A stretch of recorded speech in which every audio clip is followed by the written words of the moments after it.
Mais ce jour-là, il faisait tellement chaud que la belle Jamila décide aussi d'aller se baigner au fleuve. Elle sort de sa maison avec son boubou. Elle passe par les chemins les plus tortueux et elle arrive au fleuve.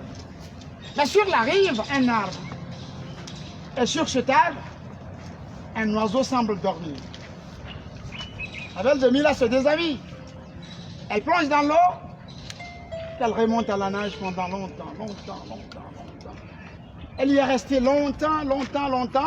Fatiguée, elle sort de l'eau pour s'habiller. Alors l'arbre sur la rive se transforme en un beau cheval. Et l'oiseau qui semblait dormir prend la forme du berger qui lance à la baigneuse. Oh Jamila, j'ai eu le loisir de t'observer et de te regarder dans toute tes splendeurs. Alors acceptes-tu ma victoire? Si oui, habille-toi et viens avec moi. Mais non, la belle Jamila, secouée de douleur et très déçue, plaque ses vêtements sous son bas-ventre, replouf.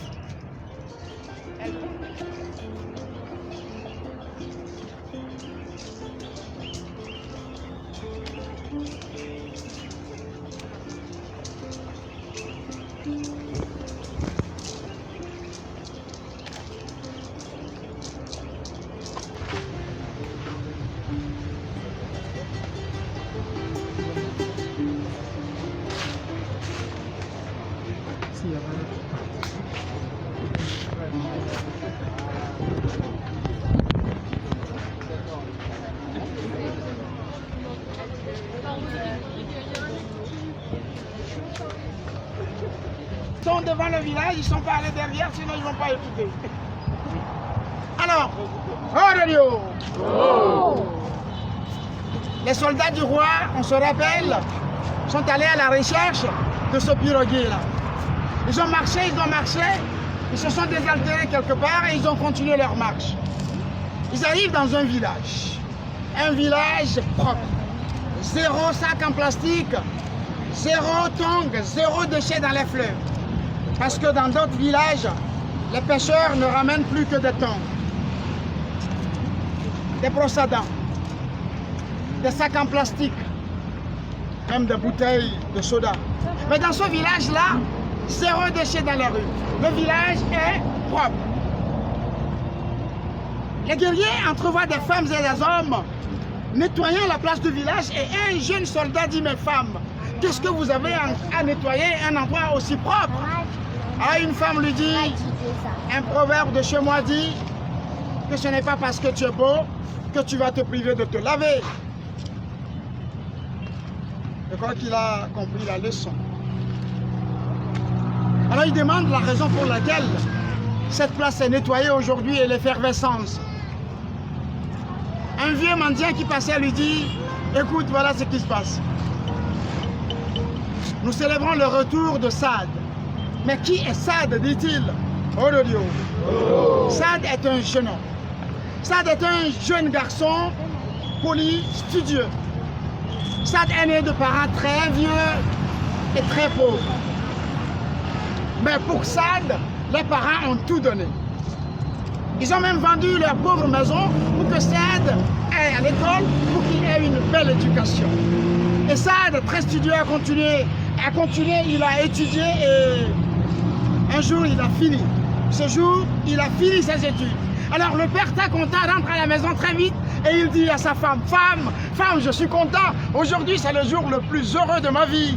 Et pourquoi tu es content? Je suis content parce que Saad a fini ses études. Nous pouvons mourir tranquille. Hop, a dit la maman. Non, maman, mais pas si vite. On ne peut pas mourir plus tôt. Il reste encore quelque chose à faire. Mais qu'est-ce qu'il reste à faire, dit le père. Alors la mère lui dit: tu le sais bien, dans ce royaume-là, les étudiants en fin de cycle doivent partir en voyage. Ils doivent partir en voyage, découvrir des hommes et des choses, avant de revenir se choisir un métier. Et ce voyage-là, les parents de Saad n'ont pas les moyens de le lui offrir. Alors ils sont tristes. Ils sont très tristes. Alors la maman, et maman je vous aime, toujours des idées dans la tête. La maman dit au père: mais il y a une solution. Notre voisin, il est riche. allons lui demander de l'aide. Certainement, il va nous aider. C'est sûr qu'il nous aidera. Le père, il est trop fier, mais il n'a pas les moyens de préserver cette fierté. Il est bien obligé d'aller vers ce riche commerçant. Ils arrivent vers le commerçant et lui disent, mais nous sommes venus te demander des faveurs. Notre fils doit partir en voyage. Et le riche commerçant dit, mais qu'est-ce que vous me donnez en retour? Nous n'avons rien, vous le savez. À part notre pauvre personne, nous n'avons rien. Ça, c'est bien, je le veux aussi, oui. Ça m'intéresse. Je vais vous aider pour le voyage de votre fils. Mais vous allez travailler pour moi. Vous allez travailler pour moi et quand il va revenir, il va venir vous chercher. Il va payer et il va vous chercher.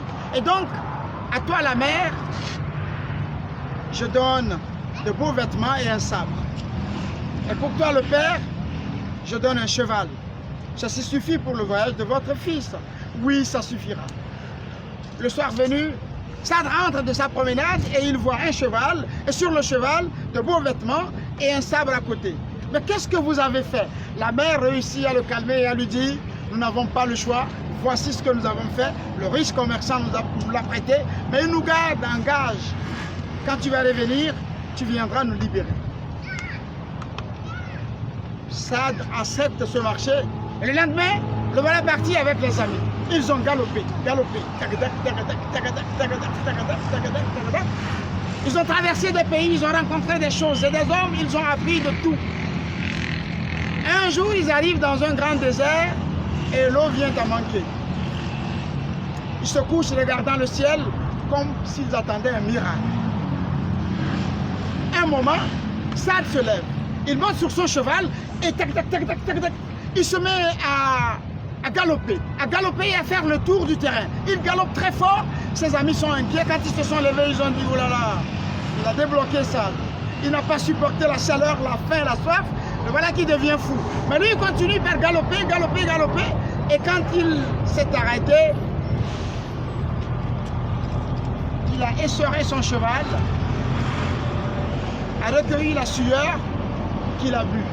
Ah oui, tu vois la sueur du cheval? Et il leur dit, oui, les femmes encore, je vous aime. Il leur dit, un jour, ma mère m'a raconté dans un conte que dans le désert, si l'eau vient à manquer, seule la sueur du cheval est buvable parce que non salée. Or, les amis sont contents, ils montent sur leurs chevaux et ils ont fait autant, ils ont étanché leur soif. Le lendemain, ils ont repris la route. Ils arrivent dans un autre village. Et dans ce village-là, à l'entrée du village, sur des cocotiers, sont accrochés des têtes d'hommes. Mais qu'est-ce que c'est que ça? Encore un mendiant. Un mendiant leur dit, oula, ne vous approchez pas. Oui, mais dis-nous, qu'est-ce que c'est? Alors le mendiant leur dit, ici, le père veut que la princesse se marie, mais elle ne veut pas se marier. Alors elle a dit au père, j'accepte, je vais me marier au cas où. Je vais poser des énigmes à tout prétendant. Alors plutôt, tout prétendant va me poser une énigme. Si j'arrive à trouver la réponse, sa tête sera accrochée là. Et le jour où je ne trouverai pas la réponse, je me marierai à ce prétendant-là. Le père dit d'accord. Et l'annonce est faite, et voilà les têtes de tous les prétendants. Ça veut dire que jusqu'à ce jour, aucun prétendant n'a réussi à coller la belle princesse. Sad saute de joie et dit, je vais tenter ma chance. Les amis disent, mais non, tu es fou. Tu sais que tes parents ne comptent que sur toi. Il dit, mais justement, c'est parce que mes parents comptent sur moi que je vais tenter cette chance-là. Ils l'ont supplié, mais il a dit, non, je vais tenter ma chance. Le voilà qui se présente devant le roi. Et il dit au roi, je suis venu tenter ma chance. Le roi le regarde et dit, jeune homme, tu es beau et tu es jeune. Garde ta tête sur les épaules. Alors il a dit non, je suis déterminé, je vais tenter ma chance. Le roi le présente devant la princesse. Alors la princesse sort. Et Sad ne sait plus quoi dire. Quelle énigme poser. Il était troublé. Et pendant un court moment, un papillon virevolte et vient se poser sur l'épaule gauche de Sad. Et le papillon lui murmure quelque chose aux oreilles. Alors là, Sad dit, belle princesse, voici mon aîné. Mon propre père, j'ai chevauché. De ma mère, je me suis vêtu. Et l'eau que j'ai bu dans le désert n'est ni sortie de terre, ni tombée du ciel. Vous voulez que Sade répète encore? Avec Sade a repris, il a dit, belle princesse, voici mon énigme. Mon propre père, j'ai chevauché. De ma mère, je me suis. Et l'eau que j'ai bu dans le désert n'est ni sortie de, ni tombée du. Ouh. La princesse, malgré son intelligence, a déchiffré les énigmes, n'a vu que du bleu, comme l'eau de la mer. Alors elle dit, écoute, accorde-moi une faveur. Donne-moi 24 heures, tu reviens et je trouve la réponse à ton énigme. Ça, de manière naïve, accepte. Je n'aurais pas dû. Sade accepte et le voilà reparti dans son auberge avec ses amis. Dans la nuit, il reçoit la visite d'un bel homme avec une pipe et une flûte. La princesse s'est déguisée en homme. Elle rend visite aux amis. Et puisqu'elle est riche, elle leur achète à boire. Alors ils ont bu, ils ont bu, ils ont bu et ils ont discuté de tout et de... Vous étiez là? Comment vous le savez alors? Ils ont discuté de tout et de rien. Et dans la nuit profonde, la princesse s'est levée et elle est partie. Le jour s'est levé. Sade revient devant la princesse et dit... Et alors là, la princesse, toute arrogante, sort de son palais et dit, alors jeune homme, oui, alors oui, présente ton énigme maintenant. Devant le roi et les notables. Sade encore dit, mon propre père, je ne vous entends pas. Mon propre père, de ma mère, je me suis. Et l'eau que j'ai bu dans le désert n'est ni sortie de... ni tombée du... Alors la princesse dit, c'est facile. Mais c'est facile dans l'énigme. Moi, je vais te dire. Pour ton voyage, ton père a négocié un cheval. Eh bien, c'est ça que tu as chevauché. Pour ton voyage, ta mère a négocié de beaux vêtements. C'était cela que tu t'es vêtu. Et dans le désert, vous aviez eu soif. L'eau que tu as bu n'est ni sortie de terre, ni tombée du ciel, mais ce n'est autre que de ton... Vous les avez suivis aussi, hein? Vous êtes très curieux. Alors Sade, il est désarmé. Sade, il est désarmé, il baisse la tête. Le roi s'approche de lui et lui dit, est-ce que ma fille a trouvé la bonne réponse? Et il a dit, oui Seigneur, elle a trouvé la bonne réponse. Les bourreaux s'apprêtent à couper la tête à Sade quand il a sorti un mouchoir de sa poche. Et il dit, Seigneur, dans la nuit, un oiseau nous a rendu visite. Et quand il est parti, il a laissé une plume. Et ce mouchoir porte les initiales de la belle princesse. Elle baisse la tête et avoue la supercherie. On a besoin de vous dire que ce mariage est... On a besoin de vous dire que ce mariage-là, c'est le vrai. Vous n'êtes pas content? Mais il est content aussi que ce mariage soit célébré. Le mariage est célébré entre le prince, enfin, il est devenu prince de dorénavant, entre Sade et la belle princesse. Voici ce que le mendiant de cette belle place a raconté aux guerriers.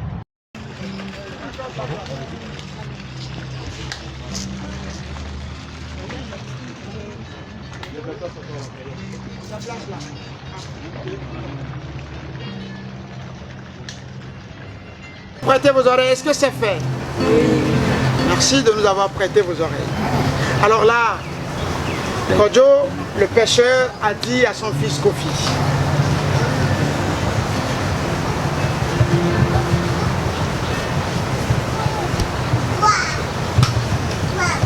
un pêcheur habitait jadis une maison au bord de l'océan. Une nuit, il préparait sa barque pour partir en mer. Lorsque, dans la clarté pâle de la nuit, il avait assisté à un étrange spectacle. Des dizaines, des centaines de phoques sortaient de l'eau pour venir s'échouer sur la berge.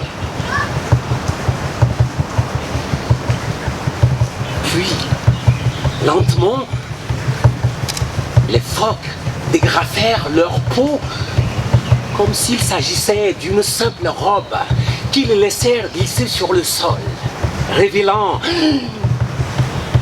des corps nus de jeunes filles d'une beauté qui n'était pas d'ici-bas. Est-ce qu'il y a une seule fille dans le conte qui n'est pas belle? Disons, c'était des femmes phoques qui avaient le pouvoir de prendre une fois par an une apparence humaine. Le pêcheur s'était caché et regardait les filles de la mer.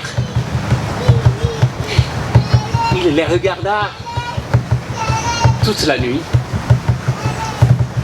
chantant et dansant au clair de lune.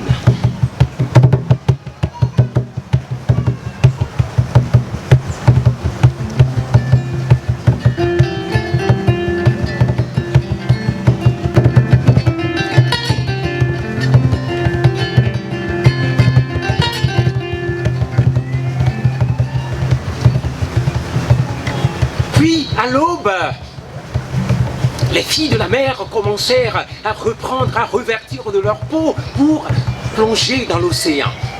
Mais le pêcheur les regardait partir avec regret.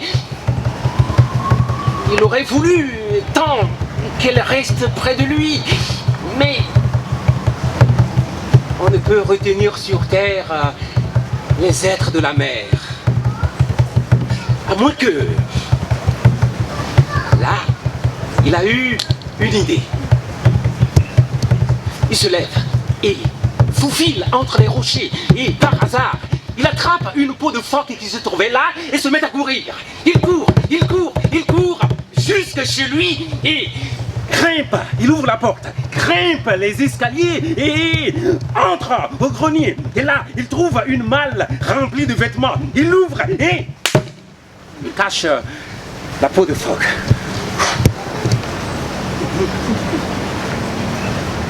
Le pêcheur n'a pas osé retourner tout de suite vers l'océan. Il a attendu le crépuscule. 20h20.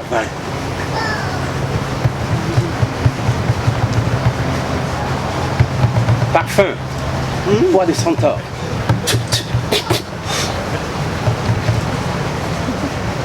Le parfum s'appelle comment? Poids de poisson? C'est de centaure. Ah ben, j'ai entendu poids de poisson. Non. Pour un pêcheur. 20h. Oh là, ils sont là ou pas? Est-ce que vous... 20h20, 20h. 21 c'est le Togo. Ouais.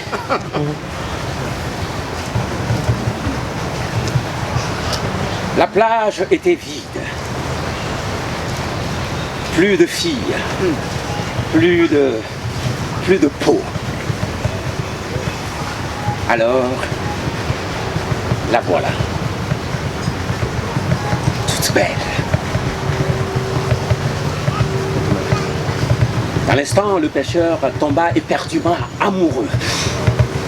Il n'avait jamais vu, depuis qu'il est né, une femme aussi belle. Et comme elle frissonnait dans la fraîcheur du soir, il l'enveloppa dans son manteau et l'amène chez lui. La fille de la mère est restée avec le pêcheur. Ils se sont mariés. Ils ont eu des enfants. 3 fils. Il n'a pas chômé, hein?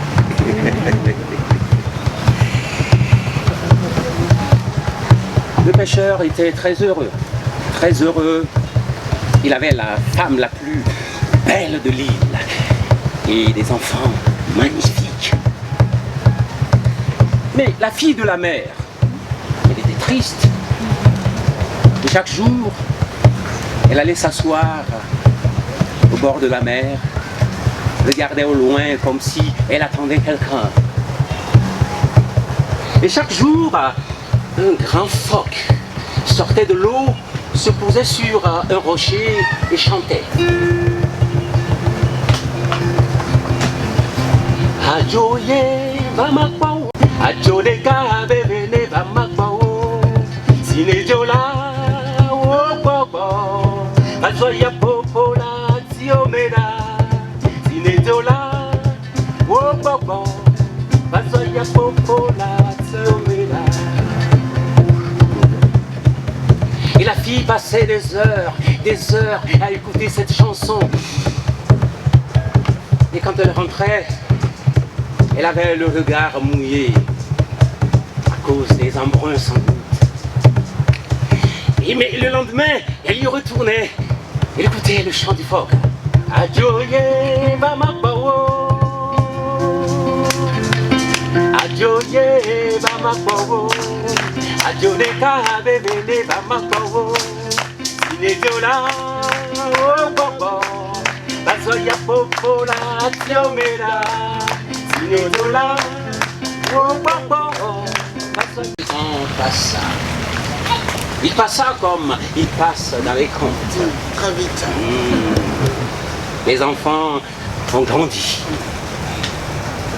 Puis, un jour,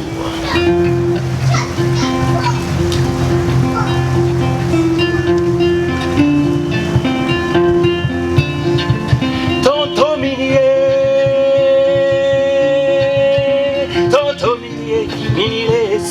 Eso danda, tanta minier, il a mis le caloco, foufou-la, foufou allez, au baliwa taco. A vouloir, oui, et que t'as envie d'aller, et que non envie d'aller, et là où, mais bleta hello, a vite au moulin meulo, et là où, faïko. Il y a plein d'endroits pour se cacher dans la maison. Le grenier, par exemple. Allez, au grenier.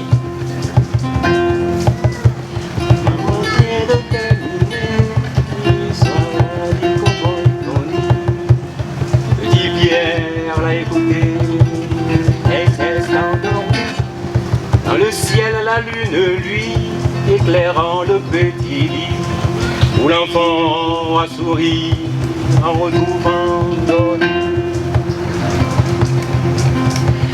Oh, oh, oh, oh, oh. Allez, on va jouer cowboy. Allez les enfants, allez, on va jouer cowboy. Allez, Johnny, attrape-moi ce cheval.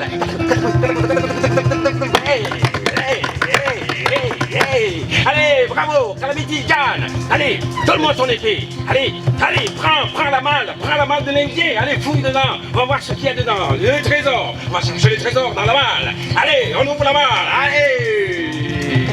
Et le trésor, qu'est-ce que c'est que ça? Ça, on dit faux.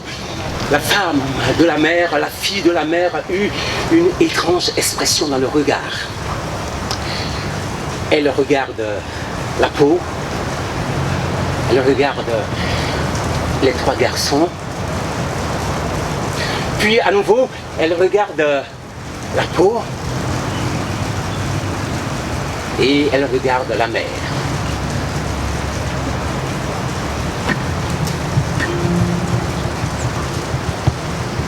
Ce jour-là, quand le pêcheur est rentré chez lui, il a trouvé les enfants, les garçons, en train de s'amuser, seuls. Leur mère n'était pas là. Inquiet, il a cherché partout. Elle n'était nulle part. Il est entré dans le grenier. La malle était vide. Alors, le pêcheur s'est mis à courir. Il court. Juste sur la plage. Et là, il reconnaît sa femme en train d'achever de revêtir sa peau. Non, ma chérie, reviens, reviens, reviens vers moi, reviens, je t'aime.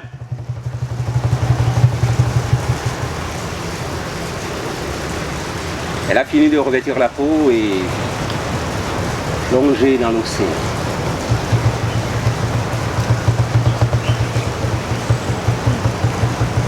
Elle a plongé dans l'océan et on n'en a plus jamais revu. Car on ne peut retenir sur terre les êtres de la mer. Mais le pêcheur est devenu triste. La lame est un amour, et si vous sortez à Cavadaliga, à la sirène sans famille.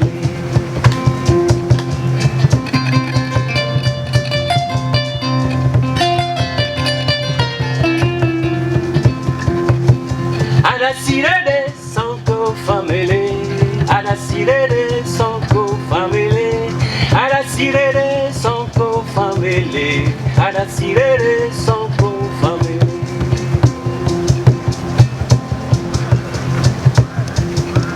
On ne peut retenir sur terre les êtres de la mer. Je raconte que dans la mer, un phoque a retrouvé son sourire. Alors le père de Kofi, Kodjo le pêcheur, il dit à Kofi, maintenant je veux que tu fermes tes yeux. Je vais fermer mes yeux, je voudrais que tu fermes aussi tes yeux pour écouter ce dernier message. Alors là, Kofi a fermé les yeux. Nous, Konto aussi, nous avons fermé les yeux pour cette méditation. Nous demandons si vous pouvez faire autant. Nous allons fermer nos yeux un instant pour écouter ce que le père Kodjo a dit à son fils. Il lui a dit, écoute-moi très bien. Si tu veux voir détruire l'ouvrage de ta vie, et sans dire un mot te mettre à rebâtir, ou perdre en un seul coup le gain de 100 parties, sans geste et sans soupir, tu seras un homme, mon fils. Si tu peux être amant sans être fou d'amour, si tu peux rester brave, si tu peux être sage, si tu sais être bon, si tu sais respecter l'homme, la nature et l'environnement, sans être ni moral, ni pédant, tu seras un homme, mon fils. Tu seras un homme. Vous pouvez ouvrir les yeux et répondre avec nous. Tu seras un homme. Tu seras un homme. Eh bien, tu seras un homme. Le Père ferme définitivement ses yeux et rejoint les étoiles. Ainsi s'achève la balade contée, le blues de la pirogue de cet après-midi.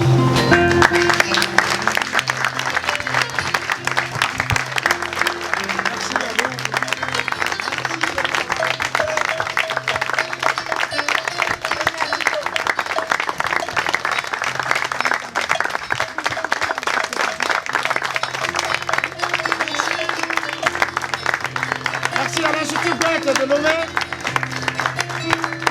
Merci au Palais de Lomé. Merci à vous, charmant public. Sans vous, il n'y aura pas de compte. J'allais oublier d'ailleurs, j'avais prêté vos oreilles tout à l'heure, je vous les remets. Mais attention, pas d'erreur, portez l'oreille gauche à gauche et l'oreille droite à gauche. Merci à tous ceux qui nous ont aidés à préparer ce spectacle-là. Merci à Jacqueline, notre administratrice. Merci à Moïse Pâques. Merci à Loïs. Merci à tous ces médiateurs. Merci beaucoup. Merci à vous. Un grand merci revient à nos mes petits amis. Merci beaucoup. Vous avez été très sages. Vous avez même dansé. Merci et à très bientôt.